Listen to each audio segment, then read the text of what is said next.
नमस्कार, मैं हूं कुमार प्रबोध और बहुत स्वागत है आपका हमारे खास कार्यक्रम आमने सामने में। हमारे सामने मौजूद हैं बिहार सरकार के मंत्री और जेडीयू के राष्ट्रीय महासचिव श्याम रजक जी। श्याम रजक जी, सबसे पहले स्वागत है आपका हमारे कार्यक्रम में। बहुत बहुत धन्यवाद। बुलाने का मकसद अभी आपको तात्कालिक मकसद है कि आजकल आप बड़े चर्चे में, हमने सोचा चलिए स्टूडियो में बुलवा लिया जाए। अचानक आप चर्चे में आ गए हैं, राजनीति के केंद्र में आ गए हैं। नहीं, राजनीति के केंद्र में नहीं, लेकिन चर्चा तो मैं बराबर रहा हूँ और ये इसमें आप सबकी बड़ी भूमिका रही है। मीडिया के साथियों का इतना प्यार और स्नेह रहा है, खास करके आपके चैनल के माध्यम से, जिसके कारण आम लोगों के बीच मुझे प्यार ज़्यादा मिलता है। नहीं, अब आम लोगों से खास लोगों का प्यार ज़्यादा मिलने लगा है ना? नहीं, मुझे आम और खास सबका प्यार बराबर मिलते रहा। नहीं, अब तो नीतीश जी, लालू जी, सबका प्यार आपको मिलने लगा है। नहीं, मिला है। लालू जी का भी प्यार पहले भी मिला है। कुछ राजनीतिक सवालों पर हम लोग अलग भी हुए थे और वो राजनीतिक सवाल होते हैं वो सिर्फ क्षणिक होते हैं, और जब सवालें बदलती हैं तो फिर लोग राजनीति में एक भी होते हैं, और उसी कारण से हम लोग पहले भी मानते रहे, उनसे अलग रहने पर भी। ये जो महागठबंधन जो बना है आपका, अब क्यों एक होते हैं, क्यों अलग होते हैं, वो तो मसला बाद का है, वो तो बात करेंगे।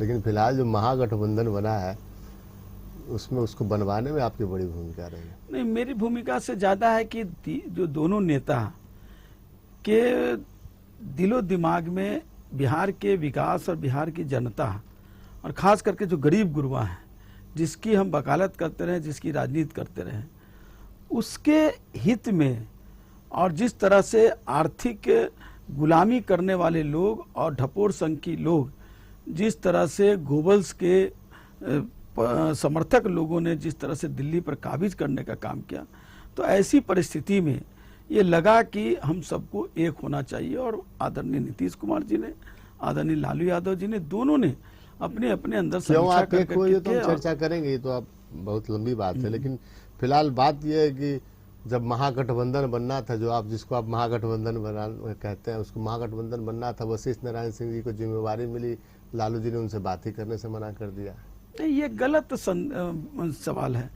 आदरणीय वशिष्ठ नारायण सिंह को हमारी कार्य समिति ने उनको अधिकृत किया कि इस सवाल पर बेचारे दिल्ली गए, बात ही नहीं की। नहीं, वो दिल्ली गए थे, उनको संसद में जाना था, किसी तरह की उनकी ना उन्होंने फोन किया ना वहां से फोन आया। खुद बयान दे रहे थे टीवी में ना कि मुझे जहाँ तक जानकारी है कि वशिष्ठ दादा ने प्रयास भी नहीं किया, क्योंकि उनके पास समय नहीं था।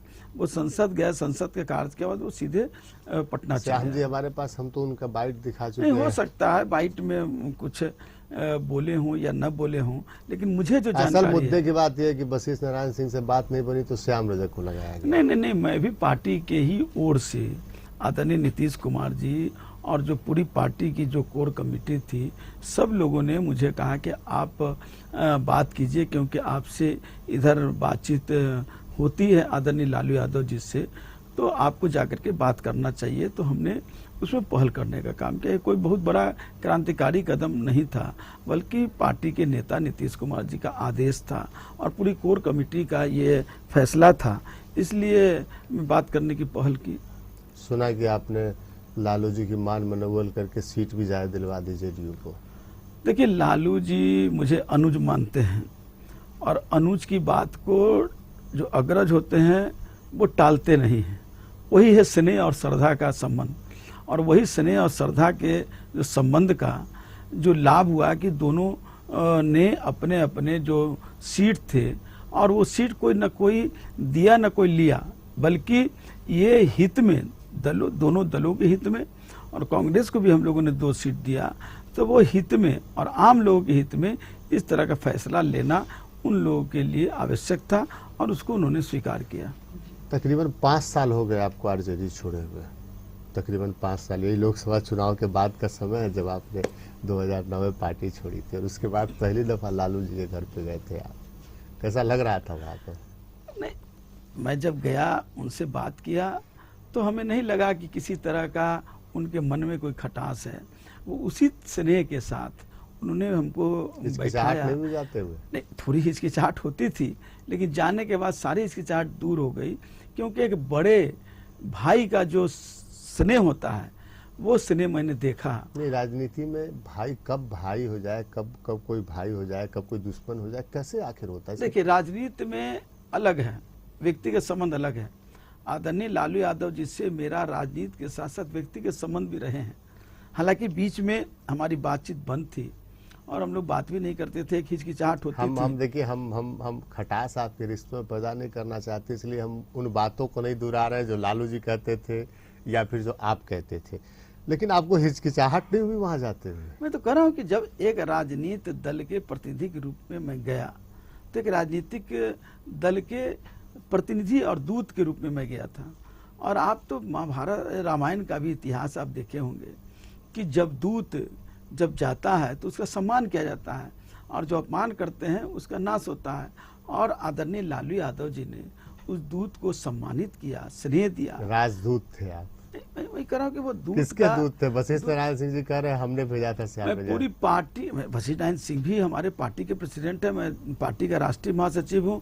और वो जो कोर कमेटी की मीटिंग हुई उसमें पूरी कोर कमेटी ने ये तय किया कि श्याम रजक जी को जाना चाहिए और आदरणीय नीतीश कुमार जी ने आदेशित किया कि आपकी बातचीत होती है, आप जाइए और जाकर के बातचीत कैसे होने लगी श्याम जी आपकी? तो बड़ी अब बातचीत वो व्यक्तिगत कारण है, उसको आम लोगों के बीच में लाने की आवश्यकता नहीं है। उनका ही एक बार दूरभाष पर फोन आया था और कुछ मुझे गाइड करने का काम कर रहे थे और उन्हें एक अच्छा सलाह देने का काम किया था। बात वहीं से शुरू हुई थी। वो बातचीत अब देखिए कितने दूर तक निकल गई। निश्चित, देखिए कितना काम आ गया आपकी पार्टी के लिए। निश्चित, पार्टी के लिए नहीं, ये पूरे बिहार के लिए। ये जो गठबंधन हुआ वो बिहार के हित में हुआ है। चलिए, गठबंधन पर हम और भी बात करेंगे, लेकिन फिलहाल ब्रेक का समय चला। छोटे से ब्रेक के बाद हम तुरंत हाजिर होते हैं, कहीं जाइएगा मत।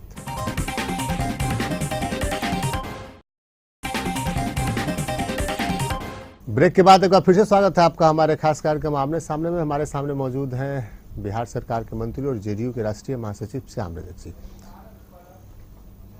श्याम जी, थोड़ा सा आप कह रहे हैं लालू जी बड़े भाई अग्रज, अब तो गाइडेंस भी आपको दे रहे हैं, लेकिन पिछले 5 साल के कुछ बयान हमको बार बार याद आ जाते हैं। हम नहीं चाहते उन बयानों को दोहराना, लेकिन लालू जी ने जो कहा आपके बारे में, जो सब कहा वो बताने की जरूरत नहीं। आप खूब स्वयं उसको पढ़ते होंगे, सुनते होंगे, देखते होंगे। और आपने जो जवाब में कहा सब बातें आपको याद होंगी। देखिए, एक राजनीतिक दल के कार्यकर्ता की हैसियत से और वो एक राजनीतिक दल के नेता की हैसियत से राजनीतिक मतभेद होते हैं। मतभेद होना, लेकिन ये तो या तो व्यक्तिगत मतभेद हो रहा है। नहीं, कोई व्यक्तिगत नहीं। वो तो कहते थे कि बताइए हमने इसको मंत्री बनाया, मेरा ही चेला वहां जाके इसे कर रहा है। और देखिए, और जो जिन भाषा का प्रयोग, जिस भाषा का प्रयोग लालू जी करते थे, माफ कीजिएगा श्याम जी, हम उसको स्टूडियो में उसका उपयोग नहीं कर सकते हैं। देखिए, राजनीति मुझे चंद्रशेखर जी और लोकनायक जयप्रकाश जी के आंदोलन के बाद चंद्रशेखर जी के चरणों में बैठ करके मैं राजनीति सीखा। अब लेकिन लालू जी से के साथ में जब जुड़ा तो एक बड़े भाई की तरह उन्होंने मुझे स्नेह देने का काम किया और उन्होंने ही मुझे मंत्री बनाया, इसमें कहीं दो राय नहीं। भाई को तो आप छोड़ के भाग आए थे ना। मैं तो कह रहा हूँ कुछ राजनीतिक मतभेद होते हैं। राजनीतिक मतभेद का मतलब कि भाई को छोड़ना नहीं हुआ, राजनीतिक दलों को छोड़ना। और मैंने जब दल छोड़ा था उसमें खुलेआम सारी बात को हम लोगों ने स्पष्ट रूप से कहने का काम किया। श्याम रजक की यही एक विशेषता है कि मेरे अंदर जो रहता है वही बाहर रहता है और बाहर जो रहता है वो अंदर रहता है, खुली किताब। अच्छा, एक सवाल का जवाब दीजिए, हम मन में हम तलाशने की कोशिश करते हैं, कौन ज्यादा बढ़िया देता है, लालू प्रसाद यादव और नीतीश कुमार? देखिए, ये अगर आप कहिएगा कि कृष्ण बड़ा है कि राम बड़ा है, या ये कहिए कि अल्लाह बड़ा है या खुदा बड़ा है, तो बड़ा उसमें कोई जवाब नहीं होगा। देखिए, राम की अलग विशेषता थी, कृष्ण की अलग विशेषता थी और दोनों का जो उद्देश्य था वो एक ही था। उसी तरह से आदरणीय नीतीश कुमार जी, जो बिहार के हित में, बिहार के विकास में उद्देश्य रहा और उस उद्देश्य में लालू जी का उद्देश्य जंगल राज रहा। मेरी बात पूरी, लालू जी ने भी अपने दृष्टि से गरीब गुरुआ के बीच जागृत करने का काम, उनकी मनोभावना को, जो कुंठित भावना थी, उस कुंठित भावना को त्याग करके और उसको आगे बढ़ाने का काम किया। राजनीति में कुछ गलतियां होती हैं, हर लोग से होती है, हम लोग से भी होती है, हर व्यक्ति से होती है, या व्यक्ति के अपने जीवन में भी आपकी भी कुछ गलतियां हुई होंगी, तो उन गलतियों से आदमी सीख लेता है और सीख लेने का मतलब ये नहीं कि उसके ले करके हम एकदम पत्थर की तरह उस पर खड़े रहें, ये व्यक्तित्व का गुण नहीं होता। अच्छा, अब लालू जी लेकिन सुधर गए, ये आप कहना चाह रहे मैं हैं? सुधरने की बात मैं नहीं कर रहा हूँ कि वो बिगड़े हुए थे या आज सुधर गए। मैं कह रहा हूँ बिगड़े हुए तब तो आप छोड़ के गए थे उनको। नहीं, वो मेरा जो मामला था वो अलग मामला था। मेरा मामला कोई सुधरने और लोग कहते हैं कि रामकृपाल यादव से आपकी दुश्मनी थी, इसलिए आप पार्टी छोड़े गए। रामकृपाल यादव और मेरी एक अच्छी दोस्ती कही जाती थी। लोग बाद कहते थे राम और श्याम की अच्छी दोस्ती थी, लेकिन कुछ व्यक्तिगत बातों पर उनसे मतभेद हुआ और मैं तो अब उन चीजों को दोहराना नहीं चाहता। राम जब दूर हुए तो श्याम पहुंच गए? नहीं, ऐसा बात नहीं। मैं तो राम दूर हुए श्याम आ गए तो मुझको उनकी पार्टी में ज्वाइन कर लेना चाहिए था। ज्वाइन? आप यहाँ मंत्री है, आप तो ज्वाइन, आप ज्वाइन करे या ना करे, तो गठबंधन में आ ही गए दोनों, अब तो फिर से एक हो गए। वो अलग है, लेकिन हम ये कह रहे हैं कि हम उस समय भी ऐसी पार्टी में जा सकते थे जिसमें उनके साथ गठबंधन था, लेकिन मैंने फैसला लिया और बहुत सोच समझ करके लिया। हम तो उस समय आपको मालूम हुआ कि सिताब देर जाकर के जेपी के आश्रम में रहे, उसके बाद हम चंद्रशेखर जी के यहाँ जाकर के हम वहाँ इब्राहिम पट्टी में रहे और वहाँ बहुत मंथन चिंतन करने के बाद मैं वहाँ से आने के बाद जनता दल यू को मैं सदस्यता ग्रहण किया था। जंगल राज के खिलाफ? मैं जंगल राज तो जंगल राज की वापसी नहीं, मैं जंगल राज की बात नहीं कर रहा हूँ। सवाल देखिए, हर समय भौगोलिक परिस्थिति, राजनीतिक परिस्थिति, राज्य की स्थिति और राज्य के अन्य लोगों आजकल आप लोग तो गीता ज्ञान दोहराते हैं कि जो आज है वो कल नहीं रहेगा, जो कल है वो परसों नहीं रहेगा, जो परसों है वो तरसों नहीं रहेगा। श्लोक तो कई हजार वर्ष के पहले और कई हजार वर्ष के बाद तक भी वो जो है वो स्थायित्व रहेगा, लेकिन गीता से ये जुड़ने का सवाल नहीं है। हम ये कह रहे हैं कि राजनीतिक जो परिस्थितियां होती है, राजनीतिक जो मिलन होता है, वो सब कुछ परिस्थिति के अनुसार। हमारा जन्म हुआ था कांग्रेस के खिलाफ, हम सब लोग राजनीति में पैदा हुए थे कांग्रेस के खिलाफ, कांग्रेस की निरंकुशवादी के शासन के खिलाफ हम लोगों ने जेलों में हमने काटा, 15-15 महीना हमने जेलों में रहा, हम पर मीसा लगा, हम पर कई तरह के DIA एक्ट लगा, कई तरह से हम लोग को प्रताड़ित किया गया, कितना मारा गया, मैं मरा हुआ था।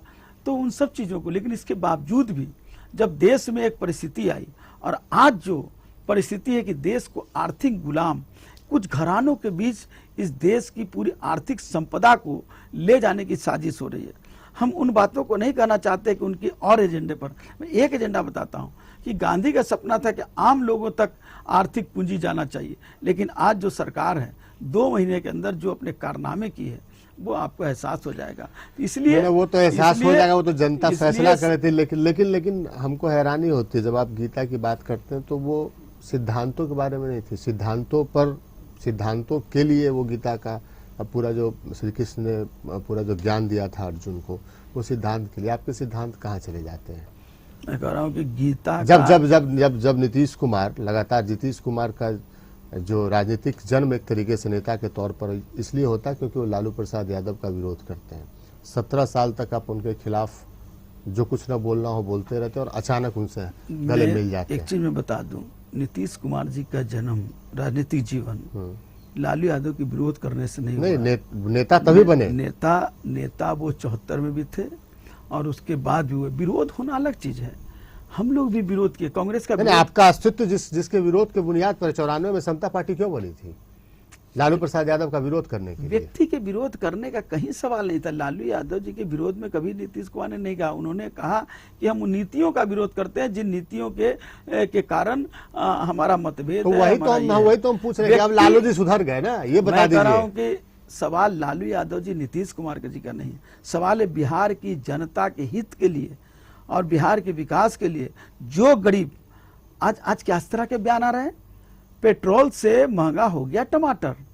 आज किस तरह के बयान आ रहे हैं भारतीय जनता पार्टी की ओर से कि दिल्ली में बिहारियों को आना बंद कर दिया जाए।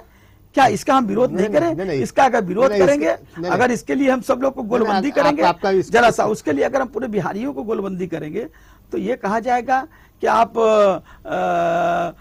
जंगल राज और कौन राज या कौन राज के साथ चले गए। हम तो बिहार के हित में हैं और बिहार के हित में बिहार का रहेंगे। लालू प्रसाद- चाहे मेरी मौत हो जाए, हम समाप्त हो जाए, लेकिन हम बिहार के हित ये के लिए- लालू प्रसाद यादव जी के साथ ही बिहार का हित हो सकता है। मैं कह रहा हूं कि सिर्फ ये लालू यादव जी और नीतीश कुमार का जी नहीं है, हम बहुत बड़े पैमाने पर गठबंधन बनाने वाले हैं। हम तो राष्ट्रीय स्तर पर भी हम चाहते हैं कि मायावती जी, मुलायम सिंह जी, सब लोग मिले। ये पूरा 1-2 महीने पहले तक आप कह रहे थे कि बिहार को विशेष राज्य का दर्जा इसलिए नहीं मिला। आज भी हमारा मांग है। नहीं, इसलिए नहीं मिला क्योंकि लालू जी ने रुकवा दिया। अब लालू जी के साथ आने पर आपको देखिए, मेरा कहना है, बिहार का विशेष राज्य का दर्जा एक हमारा महत्वपूर्ण और गंभीर सवाल है। ये सवाल के साथ कोई समझौता हम नहीं करने वाले हैं, लेकिन लालू जी के साथ समझौता कर लिया। लालू जी के साथ समझौता हमने किया है वैसे लोगों के लिए जो करा है कि दिल्ली बिहार बंद के करो लिए नहीं बिहारियों किया। के लिए, बिहार के लिए जो नहीं कहता किया। है कि पेट्रोल से ज्यादा किसी ने कहा महंगा टमाटर हो गया। किसी का बयान अभी आया कि बाढ़ जब आता है तो एक ही देखिएगा पेड़ पर सांप और नेवला दोनों सवार हो जाते हैं। देखिए, ये फासिस्ट ताकतों का ये आवाज है, और फासिस्ट ताकतें वही आ गए है आप फिर जो उसी लाइन गोबल्स नहीं मैं आप गोबल्स, फासिस्ट, सामंतवादी और गोलवरकर, ये तीनों के जो वंशज हैं उनका यही भाषा रहा है।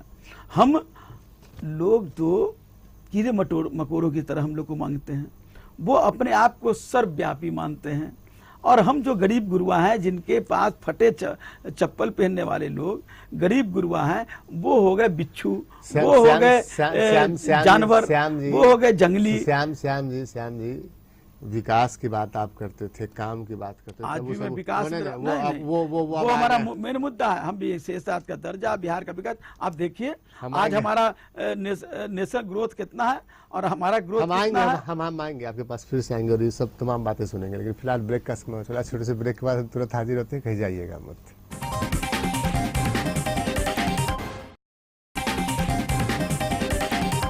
ब्रेक के बाद एक बार फिर से स्वागत है आपका हमारे खास कार्यक्रम आमने सामने में। हमारे सामने मौजूद हैं बिहार सरकार के मंत्री और जेडीयू के राष्ट्रीय महासचिव श्याम रजक जी। श्याम रजक जी, जंगल राज पार्ट 2 हम नहीं कहते, बीजेपी वाले कहते हैं की वापसी हो गई है।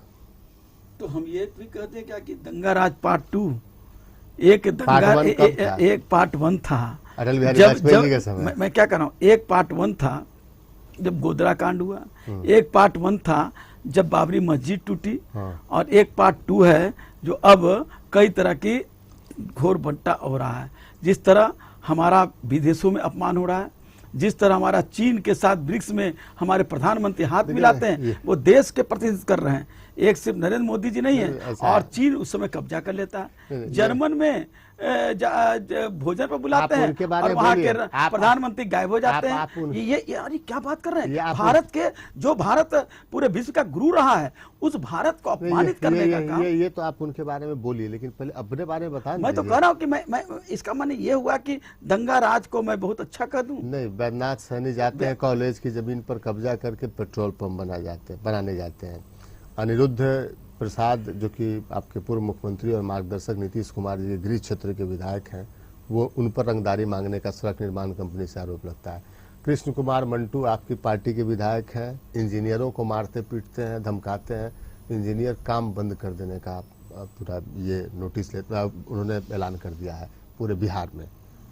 तो अब मंत्री और विधायक इस स्तर पर उतर आए, क्या कहेंगे? अब मैं जरा सा उसको बता दूं, हमने बराबर कहा कि कानून का राज स्थापित हो। आप ये बताइए, जरा सा आप ये बताइए, कानून ने काम किया कि नहीं किया समस्तीपुर में, या कानून ने काम किया कि नहीं किया बख्तियारपुर में, या कानून ने काम किया कि नहीं किया छपरा में? अब उसकी विश्लेषण करेंगे तो बहुत सी बातें आएंगी। मंत्री के खिलाफ मामला और जांच कोई दरोगा करेगा? उसकी जांच निष्पक्षता आप मानते हैं? जैसे कानून में क्या है ये प्रक्रियाएं, कानून कोई प्रक्रियाएं से चलेगा। कानून को हम ऊपर से नहीं न चलाएंगे। ये हो जाए कि एक मंत्री है तो उसके लिए बड़ा जज को बैठा दिया जाए, जो कानून मंत्री से हटा दिया जाए। कोई ये तो रास्ता हो। जिस दिन साबित हो जाएगा उस दिन सरकार तुरंत कार्रवाई। मैं कह रहा हूं ना कि पहले अब कोई आदमी किसी पर आरोप लगा दे, ये महत्वपूर्ण नहीं ना, महत्वपूर्ण है कि उसकी जांच होगी और जांच साफ साफ होगी, कहीं उसमें इब बट नहीं होगी। मैं बता दूं, हमारी सरकार, हमारे नेता, आज के वर्तमान मुख्यमंत्री श्री जीतन राम मांझी जी, हमारे मार्गदर्शक नीतीश कुमार जी ने यही सबसे बड़ी पहचान रही है कि हम कानून का राज स्थापित किए। हम जो भी कुछ अगर कोई गड़बड़ करेगा, देखिए राम राज नहीं है, ठीक है, राम राज में बहुत सारी घटनाएं होती थी, लेकिन आज जो घटनाएं होती हैं उस पर तुरंत फौरी नहीं, कार्रवाई लोग- होती है, लोग- ये आप जान नहीं, लीजिए। नहीं, फौरी अब का- ये देखिए, ये जो है जो भारतीय जनता पार्टी है, प्रोपगंडा पार्टी, एक चीज को इतने बड़े ढंग से प्रोपगंडा करते हैं, अपने बारे में तो नहीं देखते हैं उनके यहाँ क्या क्या हुआ। अब अगर एक एक चीज को अगर मैं विश्लेषण नहीं, अब करूं उनकी तो बात काफी तो- समय लग उन- जाएगा। उनकी- नहीं नहीं, जो प्रोपगंडा की बात जिसको कर रहे हैं, जिसकी प्रोपगेंडा ये बैद्यनाथ सहनी जाते उतना बड़ा उपद्रव हो बात- मैं तो कह रहा हूँ कि कानून ने कार्रवाई तुरंत किया। और वो मंत्री है, अरे भैया मंत्री है तो और इसका- नहीं ना, और श्याम जी उसका दूसरा तो पहलू ये- है। तब तो ठीक है ना, एक जरा सा आप पर एक आरोप लगा दिया जाए, नहीं, ठीक है। आपको ईटीवी से हटा दिया नहीं जाए, नहीं नहीं, ये आपको ईटीवी से हटा दिया जाए कुछ- बिना जांच किए हुए, बिना नहीं, ये किए हुए। नहीं, ये आरोप नहीं है, वहां पर उपद्रव होता है, वहां पर गोलियां चलती, वहां पर आग लगाए जाते। मैं कितने तो बार- कह रहा हूं कि जो भी आरोप लगे हैं या जो भी घटना घटी है उसकी जांच होगी समय सीमा के अंदर, और जांच होने के बाद जो भी दूध का दूध पानी का पानी होगा, अगर दोषी होंगे तो उनको बख्शा नहीं जाएगा। अच्छा श्याम जी, आप जो भी लोग होंगे। नहीं नहीं, ये उसका दूसरा पहलू ये भी है कि मंत्री आकर विधानसभा में कहते हैं कि थानेदार ने मेरी जान मारने की साजिश रची थी। ये कौन सा राज है? भैया मेरे कह रहा हूं कि वो एक व्यक्ति के रूप में अपनी वक्तव्य देते हैं, उनका वक्तव्य भी वहां पर है, और जो लोगों ने उन पर आरोप लगाया उनका भी वक्तव्य है। इन चीजों की साक्ष्य रूप से जांच हो रही है। जांच में थोड़ा तो धैर्य रखिए, जांच होगी, दूध का दूध पानी का पानी लोग होगा। कहते हैं- और आज तक एक भी घटना बता दीजिए जिसमें सरकार ने ये- किसी तरह का दबाव दिया नहीं हो। नहीं, ये तो बड़े बहुत बड़े विवेचना की बात है, लेकिन लोग कहते हैं जो आम लोगों में चर्चा है वही सवाल हम आपसे पूछ रहे हैं। लोग पूछते हैं कि बिहार में असली चीफ मिनिस्टर कौन है? जीतन राम मांझी जी हैं, संवैधानिक चीफ मिनिस्टर हैं, नीतीश कुमार हैं, सरकार वो चलाते हैं ऐसा लोग कहते हैं, और एक super chief minister Lalu Prasad Yadav ji होंगे। कौन असली चीफ मिनिस्टर? देखिए मैं बता दूं सबसे पहले कि हमारे इस राज्य के मुख्यमंत्री श्री जीतनराम मांझी जी हैं। एक जिस सुपर चीफ मिनिस्टर की बात कर रहे हैं, मैं ईमानदारी की बात कर रहा हूं, आज तक एक काम के लिए भी उन्होंने, हालांकि वो एक नेता है, अनुशंसा कर सकते हैं, अनुरोध कर सकते हैं, एक काम के लिए भी ना उन्होंने अनुरोध किया ना अनुशंसा किया। एक जहां तक नीतीश कुमार जी का सवाल है, नीतीश कुमार जी मुख्यमंत्री थे, हमारी पार्टी के सुप्रीमो हैं, लेकिन इसके बावजूद भी प्रतिदिन के कामों में किसी तरह का इंटरफेरेंस नहीं। लेकिन पार्टी है हमारी पार्टी की नीतियां बनती है, नीतियां तो बनाएगी पार्टी, नीतियों पर चलना सरकार का काम है, ये पार्टी की सरकार है, तो उसको आप कह देंगे कि चीफ मिनिस्टर है। नीतीश कुमार हिंदुस्तान का पहला व्यक्ति है जिसने स्वयं अपने को इस्तीफा देने का काम किया। कोई इस्तीफा उनसे मांग रहा था लोग क्या? कहते हैं कि लोग कहते हैं कि अभी भी सारी फाइलें उन्हीं के पास जाती है, एक फाइल भी नहीं जाती है, और साइन और होने के पहले- लिए जीतन राम मांझी जी के पास जाती है। गलत आरोप है। मैंने कहा ना कि फासिस्ट ताकतों का प्रोपगंडा पार्टी, ये गोवल्स के वंशज जो लोग हैं, और ये जो गोडसे वाले जो लोग हैं, और ये जो गोलबर्कर वाले लोग हैं, उनका यही काम बच गया है। इनके पास दूसरा कोई काम बचा नहीं, क्योंकि इनके पास कोई इतिहास भूगोल नहीं है। इनका इतिहास रहा है, क्या इतिहास रहा है देश की जनता जानती है। नहीं, जनता तो सब जानती है श्याम जी, आपका आप भी इतिहास- जानते हैं। नहीं, आपका भी इतिहास आप- जानती है और उनका भी इतिहास निश्चित। जानती है, नहीं, और सबका इतिहास जानती है। निश्चित। चलिए धन्यवाद। वैसे आज आप धन्यवाद। हमारे कार्यक्रम में आए। तो धन्यवाद। ये श्याम रजक थे हमारे कार्यक्रम आमने सामने में। अगले सप्ताह फिर से मिलेंगे किसी नए मेहमान के साथ, तब तक लीजिए हमें इजाजत। नमस्कार।